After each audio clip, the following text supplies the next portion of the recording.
नमस्कार. आपल्या सगळ्यांचे राजमुद्रा न्यूज लाईव्हमध्ये मनापासून स्वागत. 2018 पासून शिक्षण क्षेत्रात ज्यांनी मोलाचे योगदान दिले आणि फिजिक्स सारखा सगळ्यांनाच अवघड वाटणारा विषय विद्यार्थ्यांना अगदी सोपा करून दिला असे सलगरे फिजिक्स क्लासेसचे संचालक प्राध्यापक साई किरण सलगरे सर यांच्याशी आपण आज 12वी बोर्ड परीक्षेसंदर्भात चर्चा करणार आहोत. नमस्कार सर. नमस्कार मॅडम. सर, फिजिक्सचा अभ्यास करताना विद्यार्थ्यांनी थेअरी आणि न्यूमरिकल्स या दोन्हींमध्ये सगळ्यात जास्त लक्ष कशाकडे दिलं पाहिजे? सर्वप्रथम राजमुद्रा न्यूज या चॅनलचं आणि आपलं सुद्धा आपल्या सलगरे फिजिक्स क्लासेसतर्फे मी आभार मानतो की अतिशय महत्त्वाचा विषय म्हणजे 12वी बोर्ड परीक्षेचा अतिशय महत्त्वाचा विषय आपण आपल्या चॅनलच्या माध्यमातून पॅरेंट्सपर्यंत आणि विद्यार्थ्यांपर्यंत हा पोहोचवतात, त्याबद्दल तुमचं मी आभार मानतो. आता आपला प्रश्न असा होता की फिजिक्सचा अभ्यास करत असते वेळेस थेअरी आणि न्यूमरिकल्स याचा आपण कशी सांगड घालायची. मुळामध्ये मी बरेच वेळेस असं सांगितलेलं आहे की फिजिक्स विषय हा मॅथ जर चांगलं, ज्याचं मॅथ्स चांगलं आहे त्याला फिजिक्स विषय चांगला जातो. म्हणजे मॅथ्स म्हणजे कोणतं, तुमचं 10वीपर्यंतचं जे बेसिक मॅथ्स आहे, जे बेसिक आहे 10वीपर्यंतचं जे मॅथ आहे ते जरी तुम्हाला व्यवस्थित आलं तरी फिजिक्स चांगलं जमते. किंवा मॅथशिवाय असं आपण म्हणू शकतो की मॅथशिवाय फिजिक्स कंप्लीट नाही. जर आपण आपल्या ग्रामीण भाषेमध्ये जर म्हणायचं म्हणलं तर संसार करायचं म्हणलं की नवरा आणि बायको लागते, तर त्याप्रमाणे फिजिक्स आणि मॅथमॅटिक्स हे असं नातं आहे. तर मॅथमॅटिक्स ज्याचं चांगलं आहे त्याला फिजिक्स खूप सोपं जातं आहे. आता फॉर एक्झाम्पल आपण थेअरीचा कन्सेप्ट, थेअरी आता डेरिवेशन मॅक्सिमम आपल्या फिजिक्समध्ये असतात. एखादं डेरिवेशन कंप्लीट झालं, समजा आता सर्क्युलर मोशनचं एक डेरिवेशन आहे v =√μ/r(g). हे डेरिवेशन आपण थेअरीच्या माध्यमातून काढलं आणि ह्या डेरिवेशनवर जे लास्टचं जे फॉर्म्युला आला आपल्याला v =√μ/r(g), त्या μ/r(g) वरून आपल्याला जे आहे ते न्यूमेरिकल्स सॉल्व्ह करायचे असतात. अच्छा. म्हणजे आता ते अंडररूट आपल्याला जमायला पाहिजे, म्हणजे स्क्वेअर रूट जमायला पाहिजे, μ/r(g) म्हणजे तुम्हाला मल्टिप्लिकेशन जमलं पाहिजे. म्हणजे हे मॅथमॅटिक्स तुमचं जर चांगलं असेल तर त्या ठिकाणी जे आहे ते तुम्हाला न्यूमेरिकल्स खूप चांगल्या प्रकारे जमतील. आणि थेअरी कन्सेप्ट जे आहेत दॅट डिपेंड्स अपॉन काय म्हणू शकतो आपण, युअर इंग्लिश. तुमच्या इंग्लिश जर चांगली असेल, तुमची अंडरस्टँडिंग जर चांगली असेल तर ते डेफिनेटली तुम्हाला चांगल्या प्रकारे ते जमतात. ओके. फिजिक्स सारखा विषय विद्यार्थ्यांनी रोज किती वेळ अभ्यास करायला पाहिजे आणि त्यातही रायटिंग प्रॅक्टिस किती केली पाहिजे? आता आपण सध्याचं जे युग आहे ते आता मॅक्सिमम परीक्षा आपण आता जसं की नीट म्हणा, JEE म्हणा, CET म्हणा, ह्या एक्झाम जे आहेत ते MCQवर डिपेंड करतात. मग हे MCQवरच्या जे परीक्षा आहेत तर ते आपण काय करतो की जेव्हा आपलं माइंडसेट झालेलं आहे, प्रत्येक पॅरेंटचा माइंडसेट झाला आहे किंवा स्टुडंटचा सुद्धा असा माइंडसेट आहे की आपली 10वी झाली की आपण NCERT पॅटर्नप्रमाणे अभ्यास करायचं, नीट JEEचं प्रिपरेशन करायचं. आणि नीट JEEचं प्रिपरेशन करत असताना तुम्ही जे प्रॅक्टिस करतो ते MCQची प्रॅक्टिस करत असताना तुम्ही डेरिवेशन म्हणा किंवा तुम्ही थेअरी कन्सेप्ट म्हणा, ते जवळपास 95% पॅरेंट किंवा 95% विद्यार्थी हे त्याच्यातून जात नाही आहेत. म्हणजे एक 5% असे विद्यार्थी असतील की जे थेअरीची रिटन प्रॅक्टिस करतायत. तर त्यामुळं आता जी बोर्डची परीक्षा आहे त्या बोर्डच्या परीक्षेला मॅक्सिमम जर आपण विचार केला तर तुम्हाला रिटन प्रॅक्टिस आहे, तुम्हाला 70 मार्क्सचा पेपर सॉल्व्ह करायचा आहे. तर त्या 70 मार्क्सच्या पेपरमध्ये तुम्हाला 3 तास वेळ असतो आणि त्या 3 तासामध्ये तुम्हाला पेपर सॉल्व्ह करायचा आहे. तर 3 तासामध्ये जर तुम्हाला पेपर सॉल्व्ह करायचा असेल, जर फिजिक्सचा जर विषय घेतला आपण तर आपल्याला 16 चॅप्टर आहेत. त्या 16 चॅप्टरमध्ये आपण जर फिजिक्सचा अभ्यास करत असेल तर मिनिमम आत्तापासून जरी आपण तयारी केली तरीसुद्धा मिनिमम आपल्याला 2 ते 3 तास आपल्याला थेअरीसाठी तुम्हाला द्यावं लागेल. तरच तुमचा जो आहे जे ग्रुप आहे, जे नीटसाठी लागणारा ग्रुप आहे किंवा JEEसाठी लागणारा जे ग्रुप आहे, JEEसाठी 75% 75% जी ग्रुपिंग आपल्याला लागते आणि नीटसाठी आपल्याला जवळपास 50%ची ग्रुपिंग लागते जनरलला. तर ही ग्रुपिंग निघण्यासाठी अतिशय महत्त्वाचं आहे 2 ते 3 तास तरी तुम्ही अभ्यास आजपासून तुम्ही केला पाहिजे आणि मॅक्सिमम त्या अभ्यासामध्ये रिटन प्रॅक्टिस केली पाहिजे, क्वेश्चन आन्सर सॉल्व्ह केले पाहिजे. आणि ते क्वेश्चन आन्सर कुठले, जर आता आपण अभ्यास करत असते वेळेस क्वेश्चन आन्सर जे आहेत ते बोर्डच्या पाठीमागचे जे क्वेश्चन आन्सर आहेत ते जर केलं तर अजून इफेक्टिव्ह राहील ते. आणि जे न्यूमेरिकल्स सॉल्व्ह करतोय तुम्ही ते बोर्डमध्ये जे सॉल्व्ड न्यूमेरिकल्स आहेत आणि जे अनसॉल्व्ड न्यूमेरिकल्स आहेत बोर्डमधले बोर्डच्या बुकमधले ते केलं तर अजून इफेक्टिव्ह राहील आणि त्याचा फायदा आपल्याला नक्कीच बोर्डच्या परीक्षेमध्ये होईल. सर, सध्या जे विद्यार्थी अभ्यास करतात ते नीट, जेई किंवा सीईटी म्हटलं की फक्त एमसीक्यू बघतात आणि त्यातही सगळ्यात जास्त त्यांचा भर असतो की आम्ही एनसीईआरटी करायला पाहिजे, एनसीईआरटी करायला पाहिजे. पण तुम्हाला काय वाटतं की स्टेट बोर्डचा त्यामध्ये किती रोल आहे? आता बघा मॅडम, खूप अतिशय महत्त्वाचा प्रश्न आहे हा. या प्रश्नाचं उत्तर म्हणजे आपल्या विद्यार्थ्यांना खूप फायदेशीर ठरणार आहे. तुमच्या माध्यमातून जो प्रश्न आला आहे की NCERT आणि आपलं स्टेट बोर्ड, आता आपण जर नवीन स्टेट बोर्डचं जे पॅटर्न आलं 2021 पासून, म्हणजे जे अगोदरचं पॅटर्न होतं ते जाऊन 19 पासून, सॉरी, ते जे पॅटर्न आलं त्या पॅटर्नप्रमाणे जर आपण बघितलं तर 2019च्या पॅटर्नप्रमाणे जर आपण बघितलं तर आपल्याला 16 चॅप्टर झालेत, 16 चॅप्टर. त्या 16 चॅप्टर म्हणजे आपले जे जुन्या सिलेबसचे 20 चॅप्टर आहेत मॅडम, आणि आपलं जे NCERT बुक आहे त्याच्यामध्ये 11+12 30 चॅप्टर आहेत फिजिक्सचे जर विचार केलं तर आपण. आणि ते चॅप्टरचा अभ्यास करत असते वेळेस आपण हे जे 16 टॉपिक आपण जर कव्हर केलेत तर नीटचे म्हणजे आपण NCERT बोर्डचे जवळपास तुम्ही 60 to 70% सिलेबस तुम्ही कव्हर करताय. म्हणजे त्याचा बेनिफिट 100% तुम्हाला NCERTमध्ये नीटला, JEEला आणि CETला सुद्धा होतो आपण जर स्टेट बोर्डचा अभ्यास केलो. फक्त एवढंच करायचं आहे तुम्हाला, जे तुम्ही MCQची प्रॅक्टिस करताय, MCQच्या प्रॅक्टिससोबत तुम्ही थेरीची प्रॅक्टिस जर सोबत ठेवली तर त्याचा बेनिफिट आपल्याला होईल असं मला त्या ठिकाणी वाटतंय. आणि थेरीची प्रॅक्टिस केल्यानंतर तुम्हाला याला फायदा होतोय बोर्डसाठी, पण तेच जर तुम्ही MCQची प्रॅक्टिस केल्या, MCQची प्रॅक्टिस करत आहात, तेवढा फायदा तुम्हाला बोर्डसाठी होत नाही ॲज कम्पेअर टू धिस. म्हणजे NCERT बोर्डचं सिम्पल सांगायचं म्हणजे NCERTची जर प्रॅक्टिस केली म्हणजे MCQची जर प्रॅक्टिस केली तर त्याचा बेनिफिट तुम्हाला नीट, JEE, CETसाठी होईल. पण थेरीची प्रॅक्टिस केल्यानंतर त्याचा फायदा तुम्हाला नीट, JEE, CETसाठी होईल आणि थेरीसाठी सुद्धा होईल. पण MCQची प्रॅक्टिस केल्यानंतर आपल्याला फक्त तिकडेच फायदा होईल, इकडे फायदा होणार नाही त्याचा बोर्डसाठी तेवढा. ओके.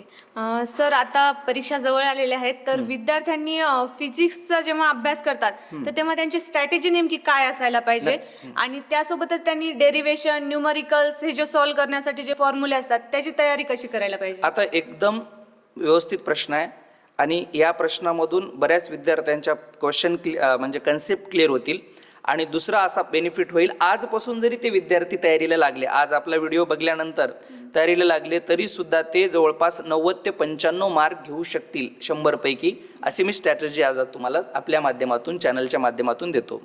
आपल्या फिजिक्सला 16 चॅप्टर आहेत.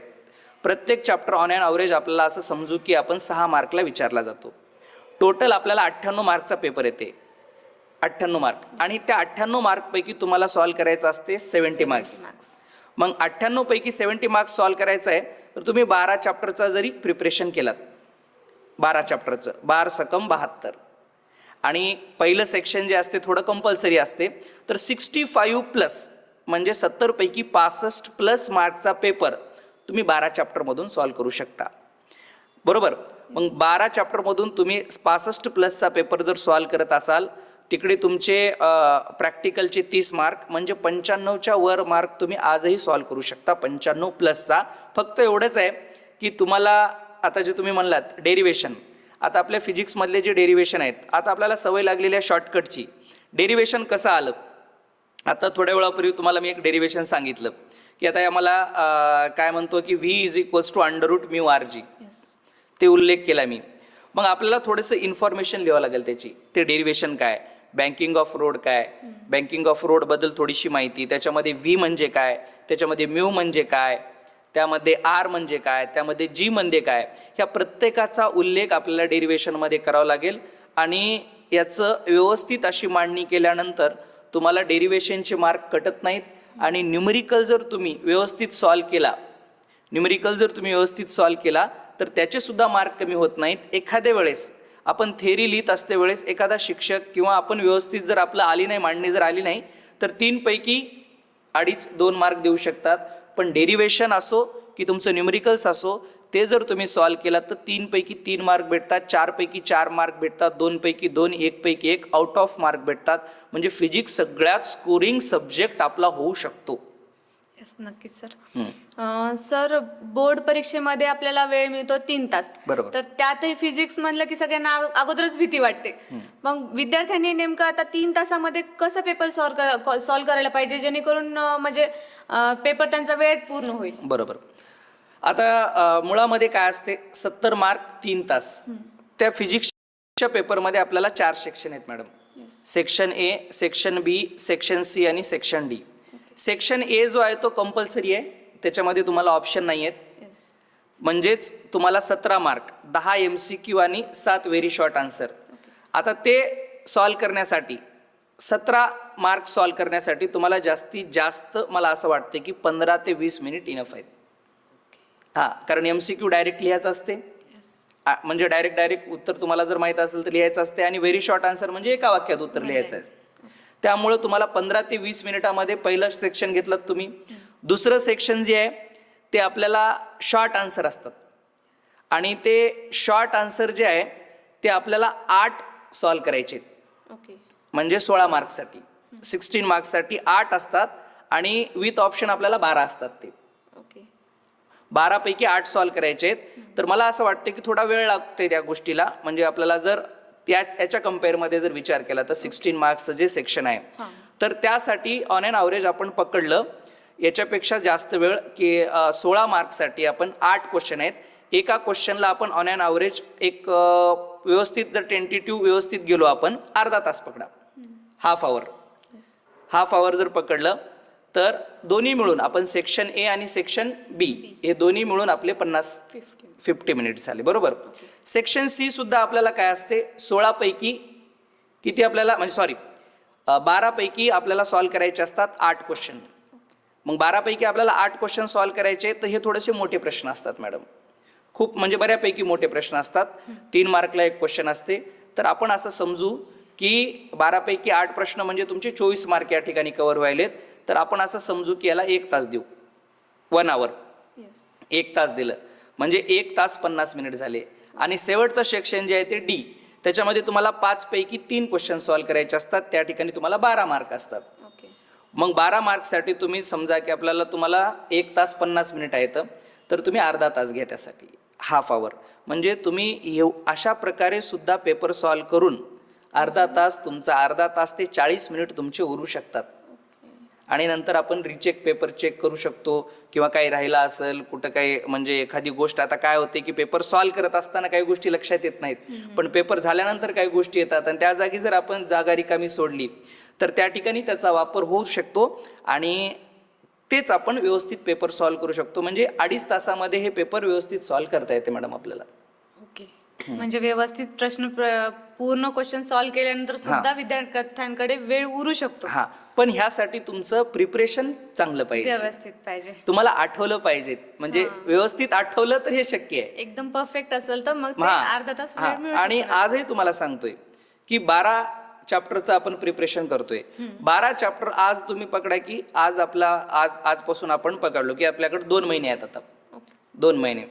आता आज आपली तारीख मला वाटते की आज 13 तारीख आहे, 13 डिसेंबर, 13 जानेवारी, 13 फेब्रुवारी, 2 महिने आपल्याकडे आहेत. रोज तुम्ही म्हणजे 2 दिवसामध्ये एक चॅप्टरचं प्रिपरेशन करा. 2 दिवसामध्ये एका चॅप्टरचं प्रिपरेशन, आणि बरोबर बरोबर तर 24 दिवस होतात. 24 दिवसामध्ये तुमचा सिलेबस होते. त्यानंतर जसं प्रिपरेशन झालं, तुम्ही प्रत्येक चॅप्टर वाईज पेपर, तुम्हाला आजकाल तर पूर्ण माहीत आहे मुलांना, इंटरनेट मीडियावर सगळं काय अवेलेबल आहे. नसेल तर आमच्याशी संपर्क साधा. बरेचसे शिक्षक असे आहेत की तुम्हाला पेपर देतील, ते तुम्ही पेपर सॉल्व करा. आणि 12 याचं सांगतो मी, 12 चॅप्टरचं आपण सांगतोय. मग पुन्हा 4 चॅप्टरचा ग्रुप करून एक पेपर बनवायचा. मग पुन्हा फुल सिलेबसचं बनवायचं.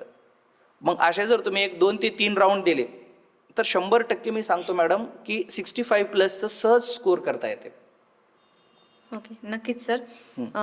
सर, जेव्हा आता आपण परीक्षेला जे विद्यार्थी बसतात, पण अभ्यास करताना ते फक्त आता आपण एका एका चॅप्टरवर टेस्ट सोडवली, ते सगळं झालं, पण मागच्या इयरचे जे क्वेश्चन पेपर आहेत ते बघतच नाहीत, त्यांना तेवढा वेळही मिळत नाही. तर मागच्या इयरचे जे क्वेश्चन पेपर आहेत त्यांचा किती रोल आहे या एक्झाममध्ये? बरोबर, एकदम चांगला प्रश्न आहे. आता जे काही आपले मागच्या वर्षीचे प्रश्न होते ते सुद्धा आपण जे पेपर सेटर असतात त्यांचा माइंडसेट काय असते की पूर्ण सिलेबस जे असतं आपले त्या सिलेबस कसा मॅक्सिमम कव्हर करता येईल, पूर्ण पेपरमध्ये? हा, पूर्ण पेपरमध्ये मॅक्सिमम सिलेबस कसं कव्हर करता येईल त्या पद्धतीने ते पेपर सेट करतात. हां. म्हणून आपल्याला ते जे मागच्या वर्षीचे पेपर आहेत, जर मी सांगतो की मागच्या वर्षीचे 4 ते 5 वर्षाचे जर पेपर आपण व्यवस्थित सॉल्व्ह केले तरी सुद्धा आता हे जे आपण 12 चॅप्टरचं जे म्हटलं त्यासोबत जर याची जोड दिली तर अजून इफेक्टिव्ह करता येईल. आणि जर समजा 12 चॅप्टर नाही आहेत, फक्त पेपरच जरी सॉल्व्ह केलो आपण कन्सेप्ट क्लिअर करून, तरी सुद्धा तुम्ही 60+ सॉल्व्ह करू शकता. मागचे 5 पेपर जर सॉल्व्ह केलेत तुम्ही तर 60 मार्कच्या वर तुम्हाला पेपर सॉल्व्ह करता येतो. ओके सर, बोर्डाच्या परीक्षेत आता फक्त 2 महिने राहिलेले आहेत. बरोबर. तर त्या राहिलेल्या कालावधीमध्ये विद्यार्थ्यांनी कसं मॅनेज केलं पाहिजे आणि फिजिक्समध्ये कसं, आता थेरीच्या पेपरमध्ये विद्यार्थी काय चुका करतात आणि नेमक्या काय टाळायला पाहिजेत विद्यार्थ्यांनी, तुम्हाला काय वाटतं? आता मुळामध्ये काय झालं मॅडम की नीट, JEE आणि CETचं जेव्हा आपण प्रिपरेशन करायलो तर कम्प्लीट, आता कुणी असो, वाईट पण वाटेल बऱ्याच जणांना, बऱ्याच जणांचं 95% पॅरेंट्स आणि विद्यार्थी यांनी कम्प्लीट थेरीकडे दुर्लक्ष केलेलं आहे. स्टेट बोर्डकडे जे आहे ते कम्प्लीट दुर्लक्ष केलेलं आहे.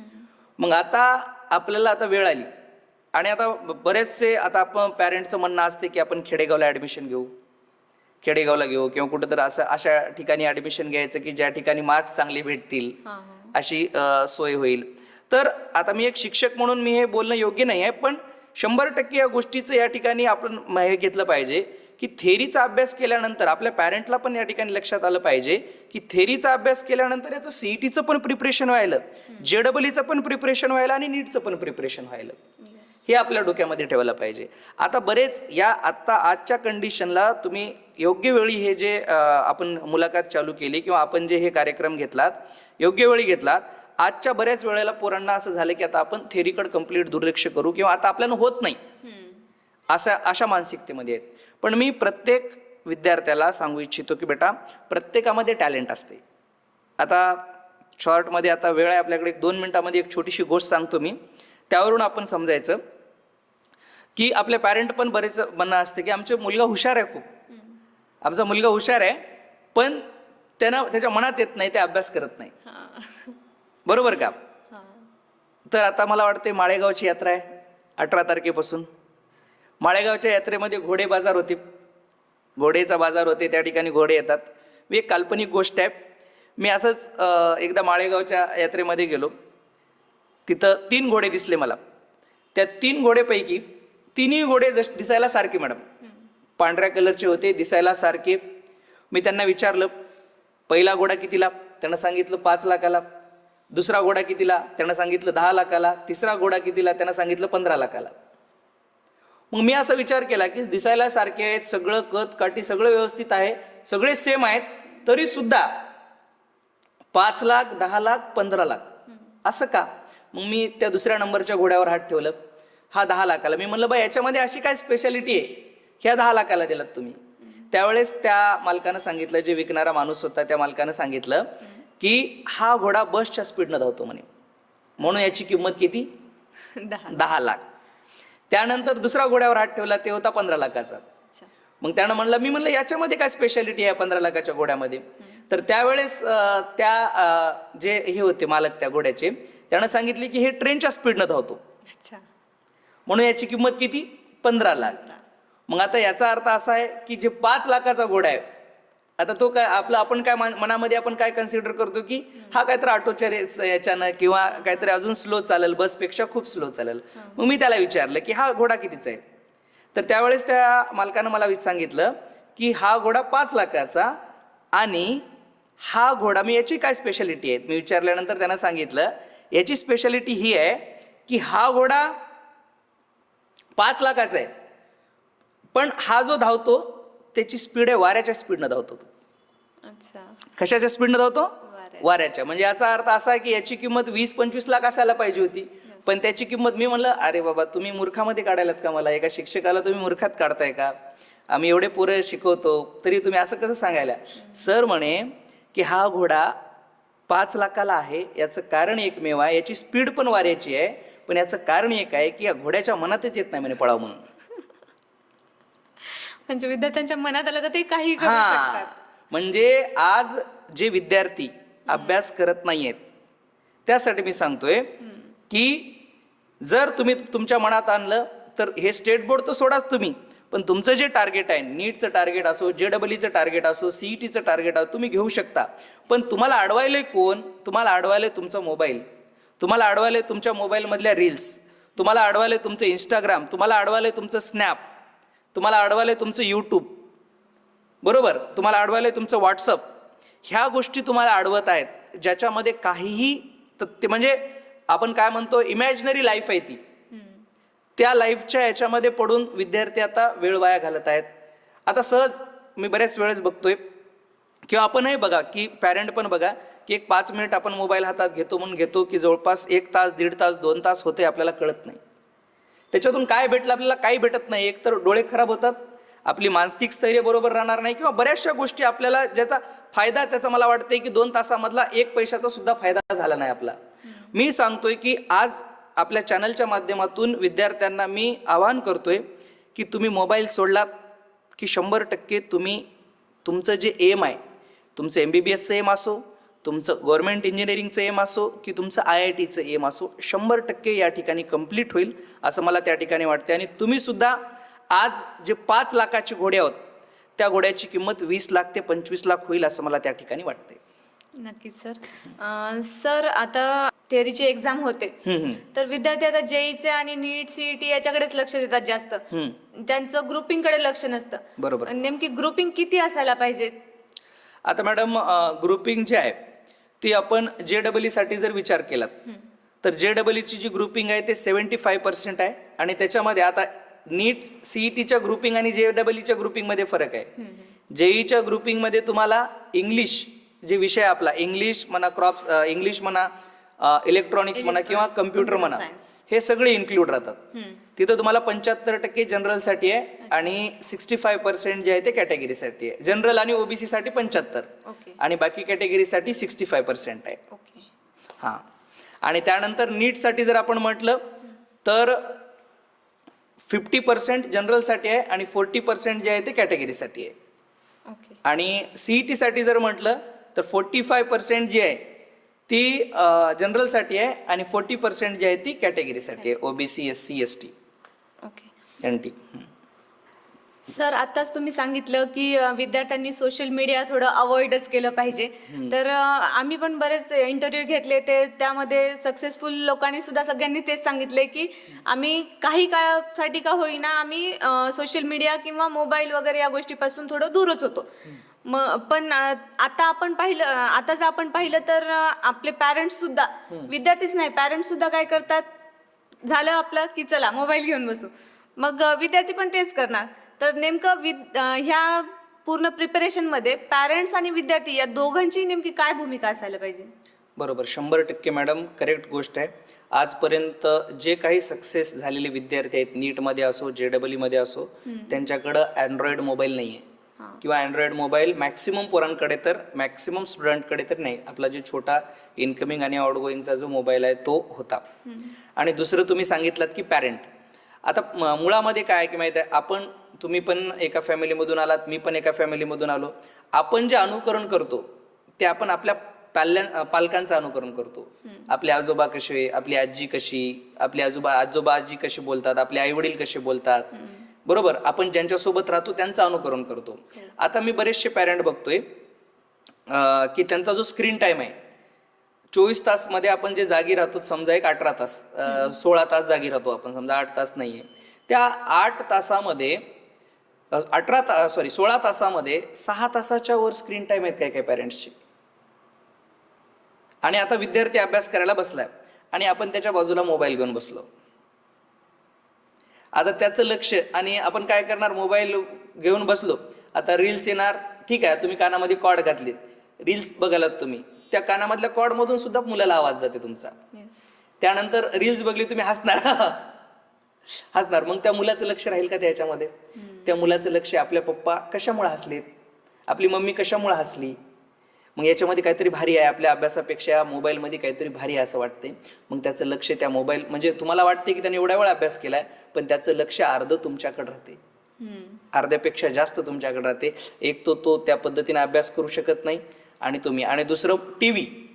आपल्याला असं वाटते की हॉलमध्ये आपण टी व्ही लावून बघतोय, क्रिकेट बघायलो आपण, किंवा आपण एखादा मूवी बघायलो, आणि आपण सांगितलं आपल्या मुलाला की आपण एखाद्या रूममध्ये अभ्यास करा, दार बंद जरी केलं तरी त्या टी व्हीचा आवाज येते. आणि प्रत्येकाची आवड राहते की क्रिकेट बघणं किंवा एखादं मूवी बघणं, सगळेच जण घरातले ते बघायले तर मी एकटाच अभ्यास करायलो, अशी त्याची मानसिकता होते. तर मला असं वाटते की पॅरेंट्सनी ह्या गोष्टी अवॉइड जर केल्या तर मुलं याच्यातून अवॉइड करतील. आणि तुम्हाला जर सक्सेस व्हायचं आहे बेटा, आपण असं म्हणतो की जगामध्ये 3% लोक सक्सेस होतात, तर आज सक्सेस व्हायचा एकदम सोपा उपाय आहे किंवा एकदम सोपा मार्ग आहे. तुम्ही जर तुमचा मोबाईल सोडला तर तुम्ही त्या 3% लोकांमध्ये आलात, असं मला या ठिकाणी वाटतंय. नक्कीच सर, आपण नेहमीच नीट, सीईटी आणि जेईच्या विद्यार्थ्यांना मार्गदर्शन करतच आहात.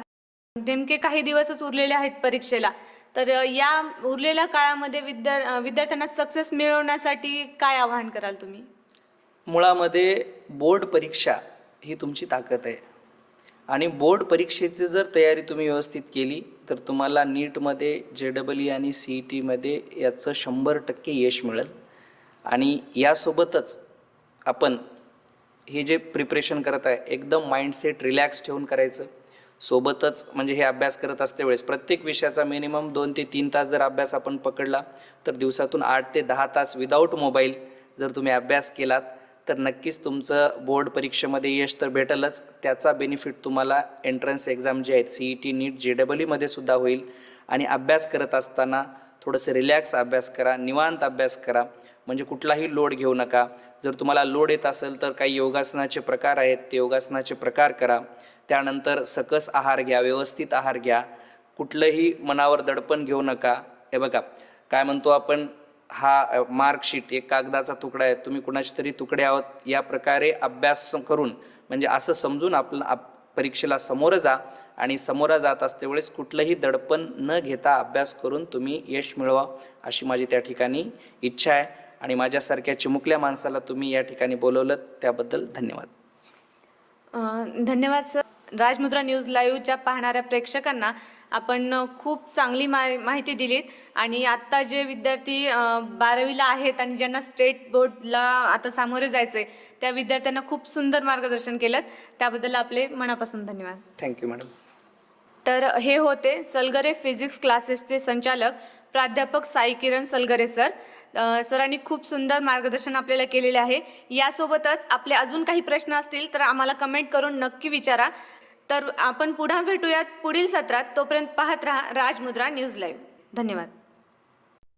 इतिहासाची साथ, वाईटावर मात, भविष्याची आस, सत्याचा ध्यास.